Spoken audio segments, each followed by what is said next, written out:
The silence between Takesti's sun had barely risen above the Hollywood hills, but the set was already alive. Cables coiled like snakes, lights stood like giants, and crew members moved in choreographed chaos. Coffee cups trembled on the edges of folding chairs as someone shouted for sound check. It was just another day of filming, a carefully crafted illusion waiting to come to life. But that morning, something was different. Something was breaking beneath the surface. Ana de Armas sat quietly in her trailer, the makeup brush still in the air, halfway to her cheek. She stared at the wall, not seeing it. Her reflection in the mirror looked flawless. The eyeliner was perfect. The curls in her hair had been sculpted with care, but her eyes, they carried the weight of something real, something recent. Something raw. No one on set knew that just 2 hours earlier, Ana had received a phone call.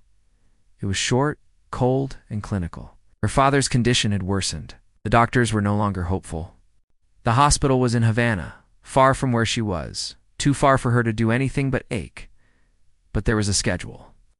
There were cameras. There were lines she had to say, like nothing was wrong. A knock came at the trailer door. Gentle, respectful. 5 minutes, Ana, came the assistant's voice. Ana inhaled deeply. She whispered a thank you, even though it came out cracked. Then she stood, adjusted her jacket, and walked out into the bright, hot light of the studio. Across the set, Keanu Reeves stood reading his notes. He was wearing a simple black coat and jeans, waiting patiently as he always did. His energy was different from the rest of the crew, quieter, softer. He was the kind of presence that filled a room by calming it, not demanding attention, but drawing it gently. He looked up. Ana walked onto the set. Their eyes met. Keanu tilted his head, a small, silent question in his gaze. Ana offered a small nod, the kind that says, "I'm fine." Even when it's a lie. Scene 22, the director called. Take 1. They moved into position. Ana and Keanu stood across from each other, the camera framing them tightly. The scene was an argument, one written with heat and emotion, a lover's quarrel on screen, tension in every line. But as the camera rolled, something strange happened. Ana's voice trembled. It wasn't the trembling of the scene. It wasn't acting. It was real. Her words cracked like glass, and then suddenly she froze. Her mouth stayed open, but nothing came out. A tear slipped down her cheek, and the crew went silent. Everyone waited for the director to call cut. He didn't. Not yet. Keanu took a step forward, not in character, not for the scene. He walked to Ana, reached out, and gently touched her elbow. His voice, soft and low, broke the silence. "Hey," he said, just for her. "You don't have to do this right now." Ana blinked. More tears came, and she shook her head slightly. "We're here," he said. "We're not alone," the director finally whispered. Cut. Everyone backed away, unsure of what to do. The mood on set had shifted completely. Even the boom operator lowered the mic. Ana stepped back, turning away, her hand covering her face. She was embarrassed. She hated being seen like this. Not because she didn't want people to know she was human, but because she didn't want to ruin the day for everyone else. Keanu didn't leave. He didn't go back to his mark. He waited a moment, then followed her to the side of the set where she stood near a wall of props. He didn't say anything more. He just sat on a wooden crate beside her. Silent Ana tried to compose herself. She wiped her tears, pulled her sleeves down. Her voice shook. "I got a call this morning," she whispered. "My dad, he's not going to make it." Keanu's expression didn't change, but something deep behind his eyes flickered. He didn't offer cliches. He didn't say, "I'm sorry," or "he's in a better place." Instead, he said, "Do you want to talk about him?" Ana looked at him. "Most people just try to get me to keep working," she said. Keanu smiled gently. "You're not most people." There was a pause between them, the kind that carries weight but not pressure. "His name is Ramon," Ana said slowly. "He used to sing boleros in the kitchen while cooking. Every Sunday." Keanu leaned back, listening like the world had paused for this one story. No rush, no fake empathy, just presence. And as Ana spoke, the set faded away for both of them. She shared memories, small ones, the smell of her father's cologne, the way he used to dance with her mother, the old guitar he never learned to play properly. Keanu asked questions, gentle ones, the kind that showed he wasn't just being polite, he was really hearing her. After a while, she stopped talking. Silence returned. Keanu stood and reached into his coat pocket. "Come with me," he said. Anna hesitated. "To where you'll see." He led her past the crew, past the makeup station, past the trailers. People noticed them walking together, but no one spoke. They could feel something was different. They stopped by a small corner of the lot, where a tree stood alone, its branches spread wide, casting shade over a bench. Keanu sat down and gestured for her to sit. Then he pulled something out of his other pocket, a small notebook. "What's that?" Anna asked. "A habit," he said. "When I meet someone who's hurting, I write something for them. A letter. You don't have to read it now." He handed it to her. The notebook was old, worn, filled with folded pages and handwritten ink. Anna took the paper. It was folded neatly in thirds. "Thank you," she said quietly. "No rush," Keanu said. "Just dot. Don't forget who you are. Not even for a role." And then, for the first time that day, Anna smiled. It wasn't big. It wasn't forced. It was small and real. They sat there for a while, under the tree. No cameras, no crew, no roles, just two people. In the silence between takes, and from that moment on, everything started to change. John set and inside her, even the way she delivered. Her next scene, something about it was deeper. It wasn't just acting anymore, it was truth. And it all started because one man chose kindness. When no one else noticed the pain behind her perfect makeup, the moment the lights came back on the next morning, the world looked the same, but something inside Anna had shifted. She woke up in her apartment just before sunrise. The sky outside her window was painted in soft orange and gold, but her chest still felt heavy. Her eyes were sore from crying the day before, and the memory of her father's voice haunted her in quiet waves. She hadn't opened the letter Keanu gave her. Not yet. It sat on her nightstand, waiting. She reached for her phone. Nothing from the hospital. No news. No update. Silence could be kind. But sometimes it felt like punishment. Anna moved through her morning in slow motion, brushing her teeth, making tea, looking in the mirror and wondering if today she could pretend just a little better than yesterday. But when she got to set, she didn't feel the weight of pretending anymore. Something had changed. People were softer with her. The assistant director brought her a small blanket for her chair. The makeup artist didn't ask questions, just offered a warm smile. And then there was Keanu, standing near craft services, holding 2 paper cups. "Morning," he said gently, handing her one. "Thanks," she whispered. He waited a beat, then asked, "You sleep okay?" Anna shook her head honestly. "Not really." "Me neither," he replied. "But we're here." That simple line gave her something to hold on to. They walked to their marks together. The director, a man known for his tough edge and loud voice, surprised everyone by pulling Anna aside and saying, "Take your time today. We're not rushing anything."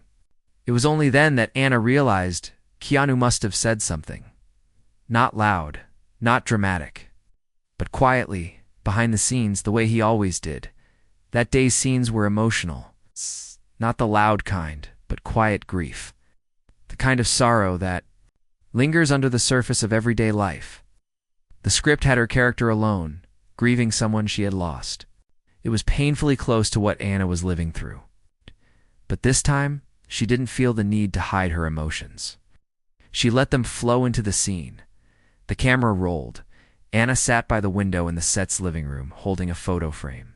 Her eyes were glassy, but she didn't push the tears. She didn't act. She just breathed, and for the first time, the director didn't yell cut. He let the camera keep rolling. The silence spoke louder than any line in the script.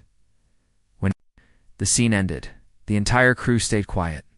The moment was so honest, so full of truth, no one dared to break it. Then someone clapped, just one person. Keanu, soft, slow, respectful. Others followed.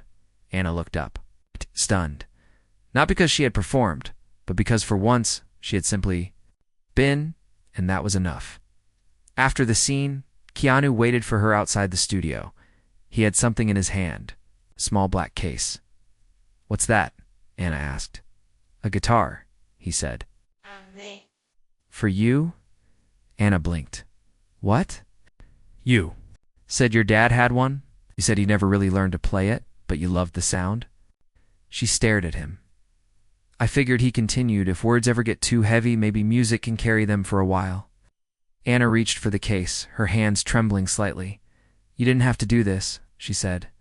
"Double quotes, I know," Keanu replied. "That's why I did." She opened it slowly. The guitar was simple but beautiful. Not flashy, not expensive. It had a warmth to it, even unplayed. And in that moment, something broke again inside her. But it wasn't pain this time. It was gratitude. They sat down together on a bench behind the studio, the guitar resting between them. Anna plucked at the strings. She didn't know chords, didn't know technique, but the sound was soft, pure, and hers. Keanu didn't speak. He just closed his eyes and listened. The two of them sat like that for half an hour. No cameras, no lights, just quiet, just healing that night. Anna went home and finally opened the letter. Keanu's handwriting was careful, thoughtful, each word written like it had been weighed. "Dear Anna, pain has a way of convincing us we are alone, but we're not. The hardest days don't ask us to be strong, they ask us to be real. Your sorrow is not a weakness. It's a bridge. When my sister passed, I didn't know how to keep going. I just knew I had to. So if you ever forget your strength, let others hold it for you for a while. We're in this together." Keanu held the letter to her chest. She didn't cry this time, she just breathed. And for the first time in days, that breath didn't hurt. The next day on set, Anna arrived early. She walked up to Keanu, holding a second paper cup. "I got the coffee today," she said. He smiled. "Progress. I'm learning," she replied. "We all are." But the real surprise came during the lunch break. The director approached them both. He looked a little unsure of himself, almost nervous. "Listen," he said, "I've been thinking. The script for the last act doesn't feel right anymore. It feels ... fake compared to what's happening now." Keanu raised an eyebrow. Anna tilted her head. "I want to rewrite it," the director continued. "I want it to be real, honest, raw, and I want your help." Anna blinked. "Our help?" The director nodded. "You two understand something that the script missed. Whatever you've been channeling into these scenes, ... It's powerful. It's not acting, it's truth." Anna and Keanu exchanged a glance, and in that moment, she realized something. Her grief hadn't made her weak. It had made her real in the world. Was ready to see that. The rewrite nobody expected script had been locked for months. Every word timed, every line rehearsed. Budgets were built around scenes that would never exist if anything changed. But still, the director had called for a rewrite and no one argued, not because he was famous, not because he was the boss, but because after watching Anna and Keanu in those scenes, no one wanted to go back to the old version. It felt empty now. It felt like a lie. Anna sat beside Keanu in the production tent, holding a printed copy of the new ending. It was fresh, raw. Some pages had scribbles, some had missing lines. Oh. But in those unfinished parts, there was something honest, something waiting to breathe. "They're letting us write our own dialogue?" Anna asked softly. Keanu nodded. "Just for the ending, the emotional core." Anna smiled. "So, ... what do we say?" Keanu looked up at her. "What we mean." They stayed up late that night in a quiet rehearsal room, surrounded by empty chairs and a single lamp. The overhead lights were off. Only that lamp lit the space soft and warm. Anna pulled her knees up on the couch while Keanu sat on the floor, his notebook in his lap. "What do you think love sounds like when it's saying goodbye?" she asked. Keanu tilted his head, thinking. "Not loud," he said. "Not desperate, maybe. ... quiet, steady, like a promise that doesn't need to be." Spoken, Anna wrote those words down. Then she looked at him. Have you ever said goodbye like that? Keanu hesitated once. Years ago. It still echoes sometimes. You miss her? Every day. Anna didn't ask more. She just nodded. And in that shared silence, something between them deepened. Not romance. Not yet. Something softer, more sacred. A respect that grew in silence. And what about you? Keanu asked gently. Have you ever had to say goodbye and keep going? Anna looked down. I think I'm still learning how. Yeah. They worked until past midnight, crafting each word with care, not trying to impress anyone, just telling the truth. Their truth. About grief, about connection, about choosing to feel. Instead of numb, the next day when they performed the new scene, even the camera operators forgot to breathe. The final moment of the film, the two characters played by Anna and Keanu sitting in an old train station, saying goodbye before, parting ways forever. But this time, the goodbye didn't come with tears or shouting. It came in whispers. Anna's character reached out and placed a letter in his hand. This doesn't have all the answers, she said in a trembling voice. Just the ones I couldn't say out loud. Keanu's character took her hand gently. He looked at her like he could see every page of her past. I'll keep it close, he said. So when the silence gets loud again, I'll have your words to hold on to. And they didn't kiss. They didn't hug. They just sat there holding hands till the train pulled away in the background. Cut, the director finally whispered. No one moved for several seconds. Then the crew started clapping, not the rushed, polite clapping that sometimes happens when a difficult scene ends. This was something deeper. Some people had tears in their eyes, and for the first time since her father's diagnosis, Anna felt a strange kind of peace. Not joy, not relief, but peace. Like she had honored him somehow.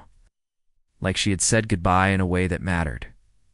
After the scene, producer walked over. Listen, he said, looking slightly emotional. I know we've made 1,000 movies, but this ending, this is the one people will remember. Anna nodded quietly. She didn't need the praise. She was just glad it had come from truth. Later that night, back in her apartment, she finally got the call. Her father had passed. It was gentle, the nurse said. He had asked them to play music while he rested. She asked what kind. Boleros. The nurse said softly. He smiled when it started. Anna didn't cry. She lit a candle, sat on the floor, and picked up the guitar Keanu had given her. She played a simple melody. Not perfect. Not rehearsed. Just real. And as the strings vibrated under her fingers, her pain found a place to live outside her chest. The next day on set, Keanu walked up to her. He didn't ask what had happened. Could tell by the way she looked at the sky a little longer than before. Instead, he said, I saw the rough cut of the scene. You were ... honest. Anna nodded. You helped me get there. Keanu gave her a small, grateful smile. Truth needs a witness.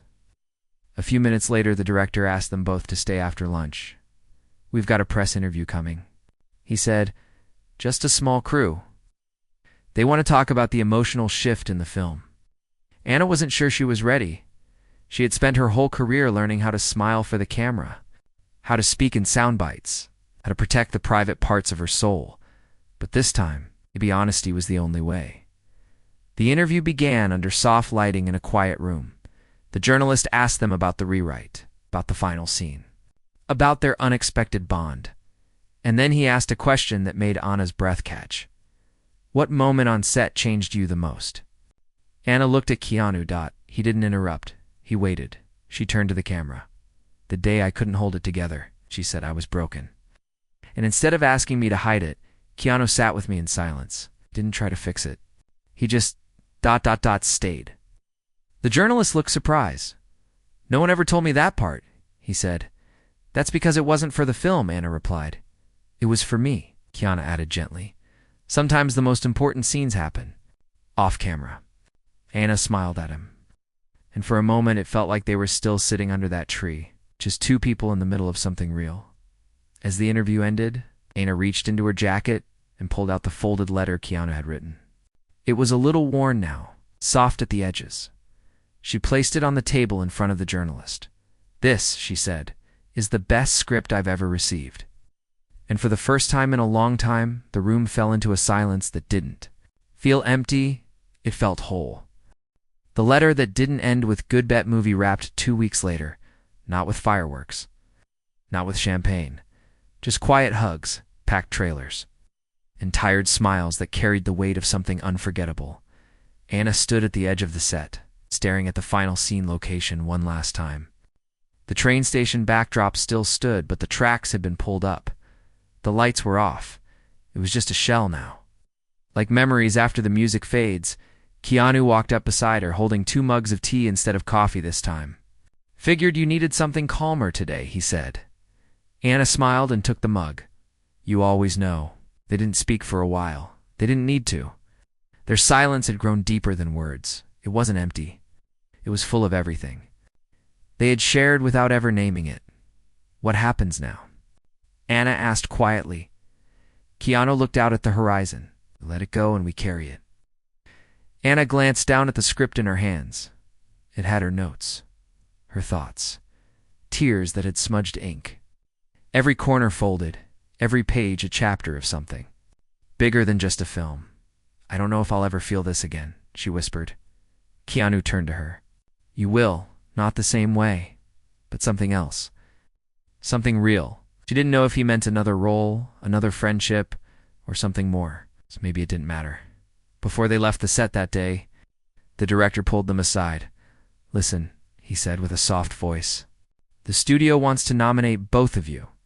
Award season. Best actress, best actor?" Anna blinked. "Already? They saw the early cut?" They were ...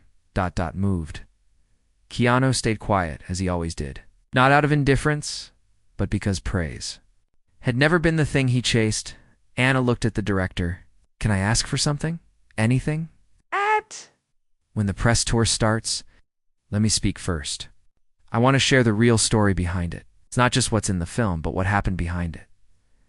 The director nodded. "I was hoping you would." A week later, Anna stood on a small stage at a press event in New York. Lights flashed. Cameras clicked. Reporters leaned forward, eager for gossip, for buzz, for sound bites. But Anna wasn't there to perform. She held the microphone like it was a confession. "This movie saved me," she said. "Not because of the role, not because of the fame, but because during the hardest time of my life, someone reminded me that I was allowed to feel." There was a hush. "My father passed while we were filming," she continued. "I was falling apart. Instead of hiding it, I was seen. Not judged, not pitied, just seen." She looked into the crowd, searching for his face. And there he was, Keanu standing quietly in the back, hands in his coat pockets, not trying to be noticed. Just there. "Keanu didn't give me advice," she said. "He gave me silence, space, and kindness. He gave me a guitar and a letter. And he never once asked me to be okay before I was ready." Reporters didn't know what to write. This wasn't a scandal. It wasn't a headline. It was something deeper. When she walked off the stage, she handed the studio rep a copy of Keanu's letter. "Frame this," she said. "Not for the award shelf, but for the wall in the crew room. Let people know what real greatness looks like." Later that night, Anna sat on the rooftop of her apartment. The city below buzzed with energy, but up there, it was calm. She was holding her phone, staring at a message from her mother back in Havana. "Your father would have been proud. He's smiling through every guitar string." Anna smiled softly. She picked up the guitar beside her, plucked a gentle tune, and sang the chorus of a bolero he used to hum. Her voice cracked a little, but she didn't stop. She wanted the sky to carry it to him. As she played, her phone lit up. A message from Keanu. "I was thinking, what if we write something new together? Not for the studio, not for awards, just for the truth." Anna didn't reply right away. She closed her eyes, listened to the wind, and thought about how far she had come since that morning in her trailer, the day everything fell apart.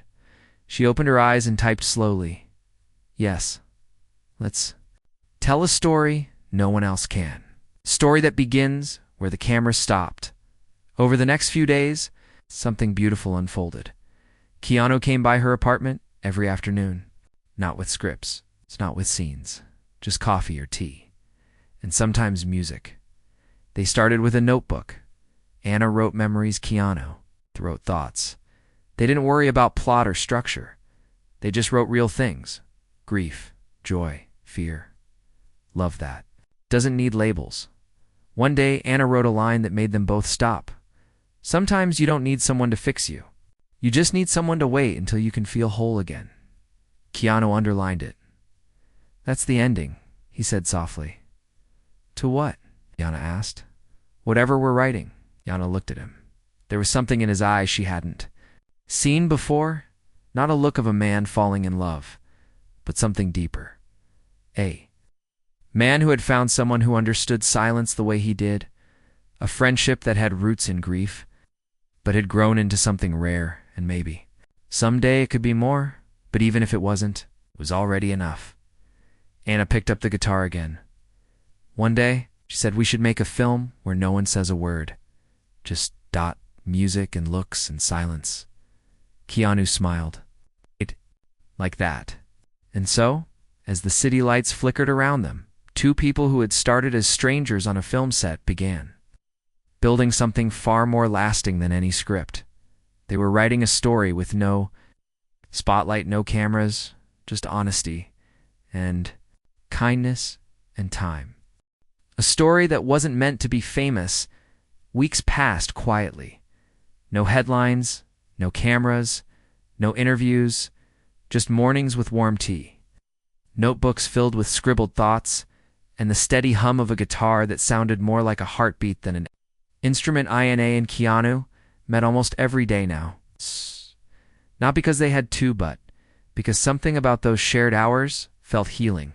They didn't talk about acting. They didn't talk about Hollywood. They talked about everything else. The things most people forget to ask, like what silence feels like after loss, or how it feels when someone remembers your favorite song without you ever telling them one afternoon. As rain tapped gently against Anna's apartment windows, she looked up from the notebook in her lap and said, "Do you think pain has a shape?" Keanu didn't answer right away. He was sitting cross-legged on the floor, tuning the guitar. "Maybe it's not a shape," he said. "Maybe it's a rhythm. Like a slow drum you don't hear until everything else goes quiet." Anna nodded slowly. "That's what my father felt like. A rhythm in the background, steady, always there." Keanu played a single low note. "Then maybe the only way to honor that rhythm," said, "is to make something beautiful out of it." They called the project Quiet Letters. It wasn't a movie. It's not a book. It didn't fit any box. But just stories. And music stitched together with memories and meaning. Anna wrote letters to her father, not to be mailed. It's just to be felt. Keanu wrote reflections to his sister. Sometimes to the version of himself he used to be. No one else read them. They didn't need to. The process became its own kind of healing. But then something happened. They didn't expect. One afternoon, Anna left one of the letters on a table at a small cafe by accident. It had fallen out of her notebook. She didn't notice until hours later. By then it was too late. But the next day, the cafe owner handed it back to her. His eyes were glassy. "I read it," he said softly. "I hope." "That's okay," Anna hesitated. "Which one was it? One about your father dancing barefoot in the kitchen?" he said. "It reminded me of my mom. She used to do that before she got sick." Anna smiled gently. "I'm glad it found you." The man cleared his throat. "I hope someday more people read these. It's not stories. There's something else." That night, Anna told Keanu what happened. He didn't seem upset. He seemed thoughtful. "Maybe that's what it's for," he said. "Not for everyone, just for the ones who need it most." Anna looked down at the stack of pages they had gathered. "How do we know who needs it?" she asked. Keanu shrugged softly. "Maybe we don't. Maybe we just send it out. Let it land where it's meant to." They created a small website. No names, no photos, just one title, Quiet Letters. Each week they uploaded one piece, a letter, short melody, quiet story written in soft lowercase, like whispers in a dark room. They didn't promote it. They didn't tell anyone, but people found it, and they stayed soon. Comments appeared. I read this after my sister passed. It was the first time I felt seen. Thank you. I've been carrying silence for too long. I don't know who wrote these, but you saved me tonight. Anna would sit by the screen and read them with her hand over her mouth, the tears falling silently. Keanu never said much, but she could tell he was moved. More than any premiere, more than any award, this was what mattered.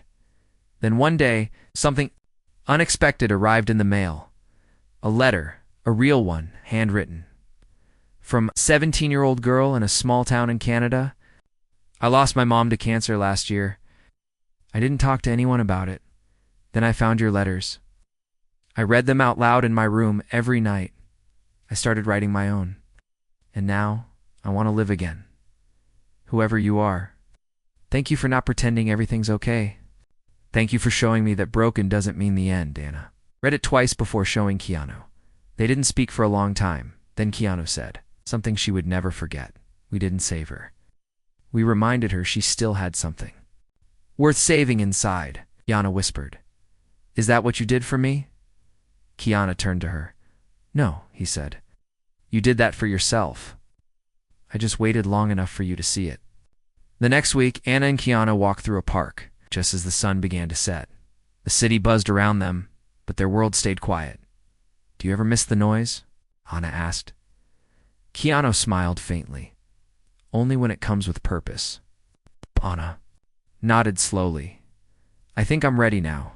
Ready for what? To make noise again? Keanu stopped walking. You mean ... go back? Anna looked at him. Not to the industry, she said. To me, good, he said. I've missed. Her Anna looked up at the sky. It was streaked with pink and gold. The kind of sky her father would have paused to admire even if he was late for work. We should make one last letter, she said. But this time, ... not. For our past, for our future. Keanu pulled out the notebook he always carried. You.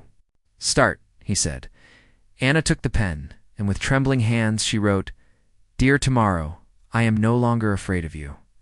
Not because I've healed completely, but because I've learned how to carry my pain gently like a flower pressed in a book.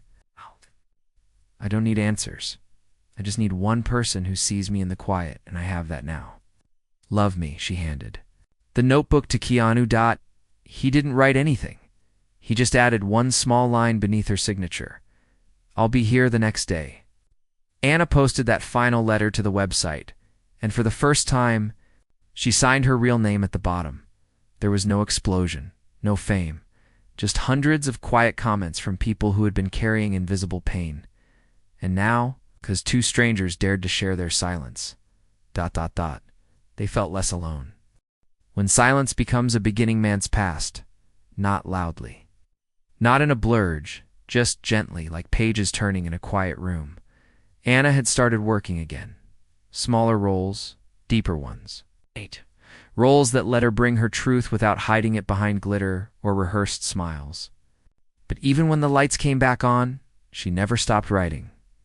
Neither did Keanu. Quiet letters was no longer a secret. People had figured it out.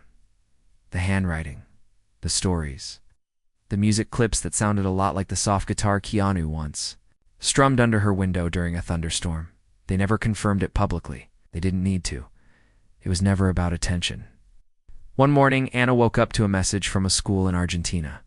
A teacher had printed out some of the quiet letters and started a weekly circle where students wrote their own. We talk now, the teacher wrote.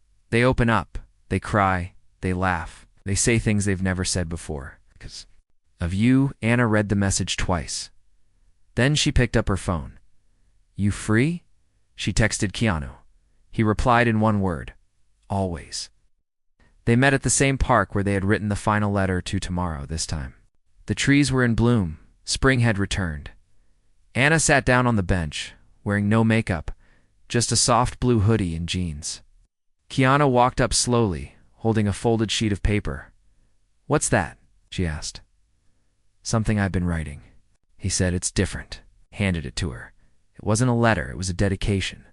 For those who have forgotten how to speak in loud rooms, May your whispers one day shake the ground beneath someone's soul. Anna looked up, her eyes filled with something brighter than tears' hope. What do you want to do with it? Asked Keanu, shrugged gently. Printed on the inside cover of the book. Anna froze. Book? Keanu nodded. Double quotes, people keep asking. It's not for a movie, not for a show. The letters, the silence. Ow. The silence. In their hands, when they need it. Anna thought about it, not about fame, not about money, but about that girl in Canada. The cafe owner, the students, the strangers who had carried pain in the dark, who now had words to carry instead. Let's do it, she said. They called the book The Sound of Stillness. It wasn't flashy. It had no author photos, no blurbs from celebrities, just a soft gray cover, a leaf gently pressed into the front page. Inside were letters, melodies, memories, stories of grief, stories of healing, stories of two people who never meant to save anyone but ended up saving each other the day it was published. Anna's mother called her from Havana. She was crying. Your father would have framed it, she said. He would have kissed the cover every morning before work. Anna laughed softly, wiping her eyes. I miss him, she whispered.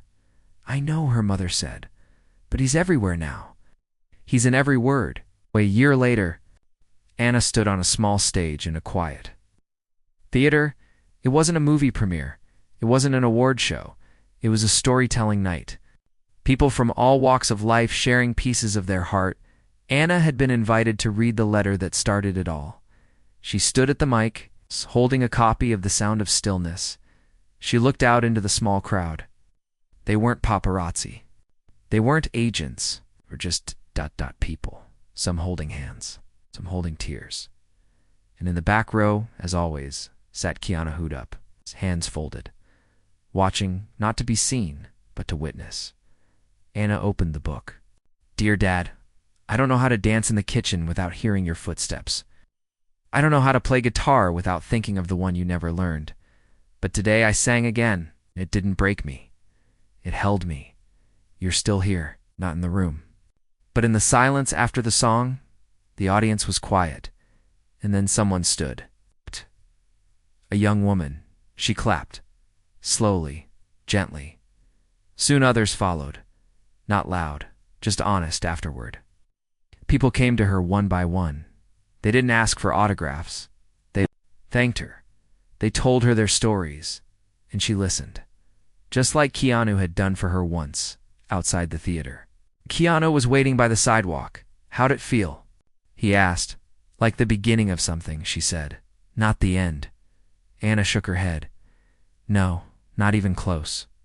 She paused, then looked at him. You know, you never asked for anything. Not credit, not recognition. Keanu smiled. Got what I needed? What's that? I gotta see someone find their voice. They walked in silence for a while, the stars glowing gently above them. Then Keanu reached into his pocket and pulled out something wrapped in cloth. What's this? Anna asked. Your father's guitar, he said. I had it restored. I tracked it down. Anna's hand trembled as she unwrapped it. It was older, worn, but the same. Double quotes, how? Did you even? Keanu looked at her and said quietly, some stories deserve to come full circle. Anna pressed her hand to her heart. Thank you, she whispered. Keanu nodded. Then he added one last line, so simple, but so true. You were never just acting, Anna. You were always living. Das! Made everyone believe. And as the night stretched on, they didn't talk about the book, or the film, or the future. They just sat on a bench. Two souls who had learned the value of silence, who had turned grief to music, pain into pages, and presence into purpose. Not with grand gestures, not with applause, but with kindness and the courage to stay when someone is breaking. Because sometimes, the most unforgettable story is the ones no one ever sees being written.